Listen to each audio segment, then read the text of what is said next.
ഇത് കുറച്ച് നാൾ മുന്നെടുത്ത വീഡിയോ ആണ് കേട്ടോ. അപ്പോൾ ഇത് കുറച്ച് നാളെ ഇങ്ങനെ എഡിറ്റ് ചെയ്യാനിങ്ങനെ വിട്ട് കിടക്കുമായിരുന്നു. അപ്പോൾ കുറച്ച് നാൾ മുന്നത്തെ ഒരു വീഡിയോ ആണ്, ഒരു കല്യാണ ദിവസത്തെ ഒരു വീഡിയോ ആണ്.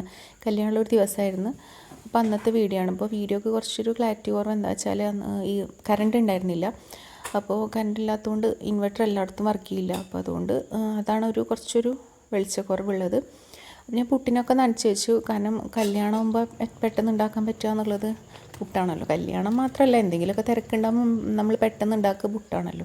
അപ്പോൾ കുറച്ച് കട്ടൻ ചായയൊക്കെ ആദ്യം റെഡിയാക്കി എണീറ്റ് വശം തന്നെ ഒരു കാ ഗ്ലാസ് അല്ലെങ്കിൽ ഒരു അര ഗ്ലാസ് ഒരു ചായ കുടിച്ചാൽ ഒരു ഓക്കെയാണ്. രാവിലെ എണീറ്റാൽ തന്നെ ഒരു ഓക്കെ എല്ലായ്മ ഉണ്ടല്ലോ, അതൊക്കെ ഒന്ന് മാറിക്കിട്ടാൻ വേണ്ടിയിട്ട് കുറച്ച് കുടിക്കുള്ളൂ കേട്ടോ. അത് ആദ്യം വെള്ളം കുടിച്ചതിന് ശേഷമാണ് കുടിക്കുക. വെള്ളം എണീറ്റേക്ക് വെള്ളമാണ് ആദ്യം കുടിക്കാറ്. പിന്നെ ഒന്ന് ഒരു തരി കുടിക്കുമ്പോൾ ഒരു ആശ്വാസം. അപ്പോൾ പുട്ടൊക്കെ വേവിക്കാൻ വേണ്ടി അവിടെ വെച്ചിട്ടുണ്ട്.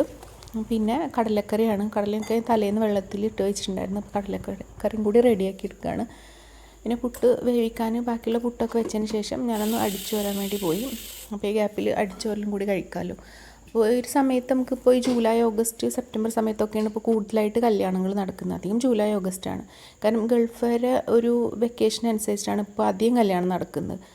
കാരണം അവർക്കും കൂടി പങ്കെടുക്കാൻ പറ്റും എന്നുള്ളതിൽ അധികം കല്യാണങ്ങൾ ഇപ്പോൾ ജൂലൈ സമയത്താണ് കൂടുതലായിട്ട് നടക്കാറ്. അല്ലാതെ നടക്കുന്നില്ല എന്നല്ല, കൂടുതലായിട്ട് ഈ സമയത്താണ് നടക്കുന്നത്.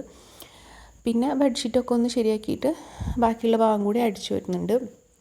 ഇന്ന് വേറെ പണിയൊന്നുമില്ലല്ലോ. അപ്പോൾ കല്യാണമാകുമ്പോൾ പിന്നെ ഉച്ചയ്ക്കൊന്നും ഉണ്ടാക്കണ്ടേ, രാത്രി പിന്നെ എന്തെങ്കിലും ഒരു അഡ്ജസ്റ്റ്മെൻറ്റിൽ അങ്ങനെയാണ് കല്യാണ ദിവസങ്ങളൊക്കെ ഉണ്ടാവാറ്. ചിലപ്പോൾ രാവിലത്തെ ഉണ്ടാവും, അല്ലെങ്കിൽ വല്ല ഓട്സോ അല്ലെങ്കിൽ വേറെ എന്തെങ്കിലുമൊക്കെ ആയിട്ടാണ് കഴിക്കുന്നത്. അപ്പോൾ ഞാൻ പുട്ടും കടലൊക്കെ കൂടി കഴിച്ചു. പിന്നെ കല്യാണത്തിനൊക്കെ പോകുമ്പോൾ ചെയ്യുന്ന പോലെ കുളിയും കാര്യങ്ങളൊക്കെ കഴിഞ്ഞ് ഒന്ന് മേക്കപ്പൊക്കെ കഴിഞ്ഞ് നമ്മൾ കല്യാണത്തിന് പോവാണ്. അപ്പോൾ പോയ വശം തന്നെ ഒരുപാട് വെൽക്കം ഡ്രിങ്ക് ഒക്കെ ഉണ്ടായിരുന്നു. അതൊക്കെ കുടിച്ചതിന് ശേഷം പെട്ടെന്ന് തന്നെ ഭക്ഷണം കഴിക്കായിരുന്നു. കാരണം പെട്ടെന്ന് തന്നെ ഭക്ഷണത്തിന് വിളിച്ചപ്പോൾ ആദ്യം ഭക്ഷണം കഴിക്കായിരുന്നു. അപ്പോൾ എല്ലാ കല്യാണം ഉണ്ടാകുന്ന പോലെ ബിരിയാണി, ചിക്കൻ ഫ്രൈ അങ്ങനെയൊക്കെ ആയിട്ട്. ചില ആൾക്കാർക്ക് കല്യാണത്തിൻ്റെ ബിരിയാണി ഭയങ്കര ഇഷ്ടമാണ്. എനിക്ക് അങ്ങനെയൊന്നുമില്ല, കുഴപ്പമില്ല എന്നുള്ളത്. ഇപ്പോൾ പിന്നെ നമ്മൾ ബിരിയാണി ഇടയ്ക്കൊക്കെ കഴിക്കുന്നതുകൊണ്ട് ബിരിയാണിയോട് അത്രയും വലിയ താല്പര്യമൊന്നുമില്ല. പിന്നെ കല്യാണത്തിനൊക്കെ പോയി വന്ന് കുറച്ച് ഫോട്ടോസും കാര്യങ്ങളും അങ്ങനെയൊക്കെ എടുത്തിട്ട് വീട്ടിലെത്തി ഒരു ചായയൊക്കെ കുടിച്ചു. അപ്പോൾ അങ്ങനെ ഇന്നത്തെ വീഡിയോ അതാണ്. പിന്നെ വേറെ വീഡിയോ ആയിട്ട് കാണാം.